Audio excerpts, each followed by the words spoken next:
Amanat Profesor Quraisy Shihab mengatakan, jangan pilih seorang yang terobsesi memimpin. Anies langsung panik total. Siapa yang menggebu-gebu untuk meraih kekuasaan, jangan pilih dia. Itu pesan Nabi. Kata Nabi, siapa yang menggebu-gebu sampai memfitnah, sampai melakukan cara-cara yang tidak benar, bisa jadi dia yang menjadi pemimpin, tapi Allah tidak merestuinya. Allah membiarkan dia sendiri. Tapi kita bersyukur 5 tahun Tuhan izinkan kasih ke orang yang pintar ngomong bekerja. Itu sudah syukur. Kita bersyukur. Tapi yang pintar ngomong itu dikira orang hebat kan?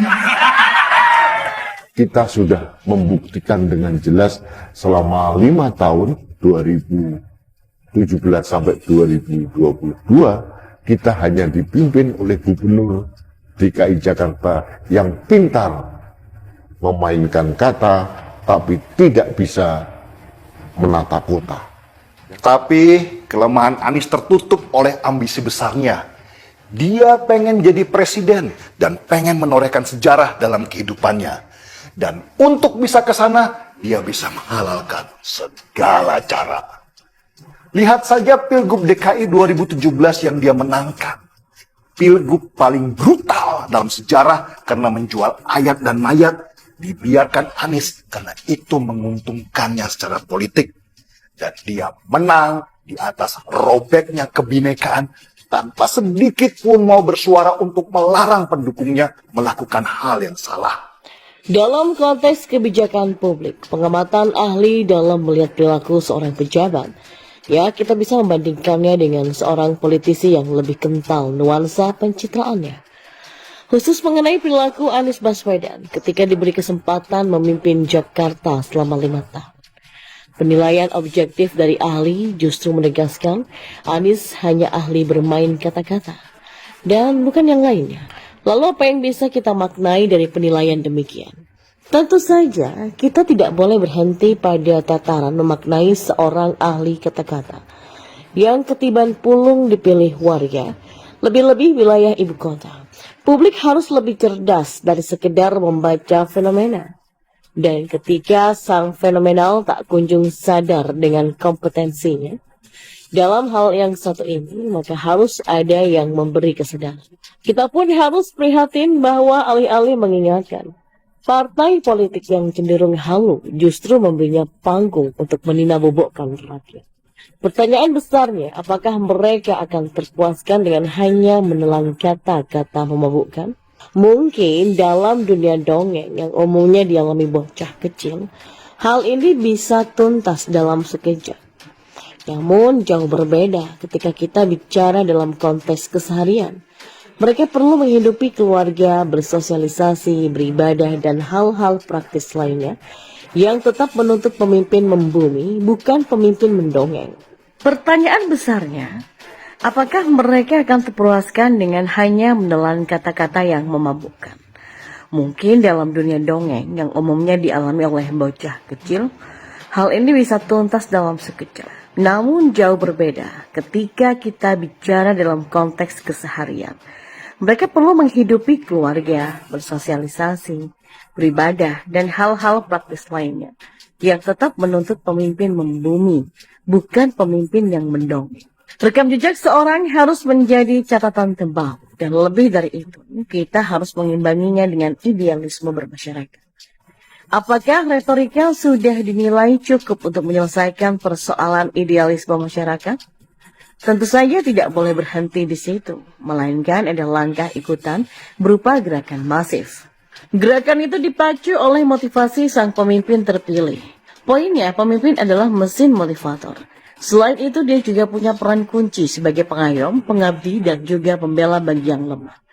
Jika kita melihat ahli kata-kata berkiprah, lalu tiba-tiba kita tergerak untuk menjadikannya pemimpin, maka tunggulah hasil akhirnya. Dia akan terus memuntahkan kata-kata. seolah-olah sudah melakukan banyak hal karena sehari-hari kesibukannya hanya satu jenis, maka segala hal dia aktualisasikan sebagai rangkaian kata-kata. Seorang ahli kata-kata mungkin dalam waktu singkat mampu menjadi magnet, namun lama-kelamaan publik pun akan disadarkan tabiat aslinya. Ketika dituntut hal yang lebih, andalannya hanya bermain lidah. Bahkan lebih destruktif lagi ketika obsesinya mengendalikan publik lewat kemampuannya itu. Publik tentu masih mengenang pemilihan gubernur di DKI Jakarta tahun 2017 yang berlangsung 2 putaran begitu banyak meninggalkan luka. Demi mengalahkan Ahok, petahana gubernur mantan pasangan Jokowi, saat menjabat gubernur DKI, pendukung Anies melancarkan semua cara, mulai dari strategi penggunaan ayat hingga mayat yang dilancarkan relawan dan tim pendukung Anies. Hasilnya, Anies melenggang. Ahok kalah. Jagat politik kita pun punya jejak kelam tentang kampanye politik yang tidak beradab dan bermartabat.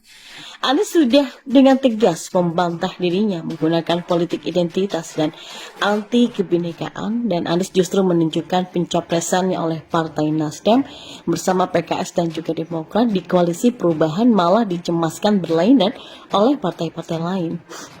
Jadi waspadalah rakyat Indonesia, jangan terkecoh seperti warga Jakarta. Cukup mereka yang menyesal. Jangan meniru hal yang tidak baik. Nama Anies Baswedan selama ini memang salah satu yang digadang-gadang bakal nyapres. Meski bukan dari kader partai tetapi elektabilitasnya membuat sejumlah partai mulai kasak-kusuk mendekat. Ya, barangkali soal bagaimana track recordnya selama menjabat tidak perlu dilihat lah. Lupakan DP 0, lupakan penanganan banjir, lupakan OKOC dan lain sebagainya. Selagi bisa kerjasama, seraya kedip mata ya oke lah. Sejauh ini elit partai yang terlihat dekat dan akrab juga kerap membela kebijakan Anies jika dikritik dan ditagih janjinya oleh masyarakat antara lain seperti dari Nasdem, PKS, PAN dan juga Demokrat. Selain itu, tentu para pengamat yang berhaluan oposisi. Dan kebetulan partai-partai baru tadi, ketua atau kader partainya juga tidak punya sosok yang populer di masyarakat. Sungguh ironis jika sebuah organisasi sekelas partai tidak mampu melahirkan calon pemimpin. Akhirnya pungut orang dari luar partai. Dan jika dari komposisi partai tadi, andai mereka sepakat ia sekata untuk berkoalisi, maka sudah lebih dari cukup untuk memenuhi syarat ambang batas yang ditentukan untuk mengajukan Anies sebagai capres di 2024. Dan terbukti Anies Baswedan adalah satu dari 3 nama yang konon mengemuka di tubuh Nasdem untuk diajukan ke Surya Paloh pada saat Rakernas Partai Nasdem pada Juni nanti. 2 nama lainnya yaitu Ganjar dan Andika Perkasa. Dan kiranya yang paling memungkinkan ada pada Anies Baswedan, sebab yang bersangkutan bukan kader partai dan nampaknya lebih gampang untuk diajak kerjasama. Kalau Anies yang menjadi pilihan, maka Nasdem membuat sebuah langkah yang cukup berani. Pasalnya selama ini Nasdem dikenal punya basis konstituen dari nasionalis, dan ini bisa saja akan menjadi bumerang. Manakala simpatisan dan nasionalis dan dari wilayah Indonesia Timur, terutama yang non-muslim, akan berpaling dari Nasdem. Mengapa demikian? Sudah menjadi rahasia umum jika Anies Baswedan selama ini dipahami dekat dan didukung oleh kelompok-kelompok fundamentalis dan turunannya. Pilkada DKI Jakarta 2017 adalah salah satu buktinya. Dan semakin kemari, dukungan semakin terlihat nyata. Ya memang cukup ironis, kinerja selama menjabat sebagai gubernur DKI biasa saja tidak terlihat wow. Malah banyak target yang meleset dan menjadi kontroversi, tapi diminati oleh partai. Apakah ini ada udang di balik batu? Ya, jadi teringat tuh dengan kata Muhammad Sobari, seperti yang ia sampaikan di kanal YouTube Refli Harun. Sobari menyebut bahwa Anies pernah berada dalam organisasi yang sama dengannya. Saat itu dengan menjadi wahannya. Lantas menurut dia pengalamannya bahwa sosok Anies gak bisa kerja. Begitu katanya. Dia mengatakan kalau kita bicara dengan secara dingin, Anies Baswedan anak buah saya dan tidak pandai bekerja. Anak saya di Partnership for Governance Reform, kata Muhammad Sobari kala itu.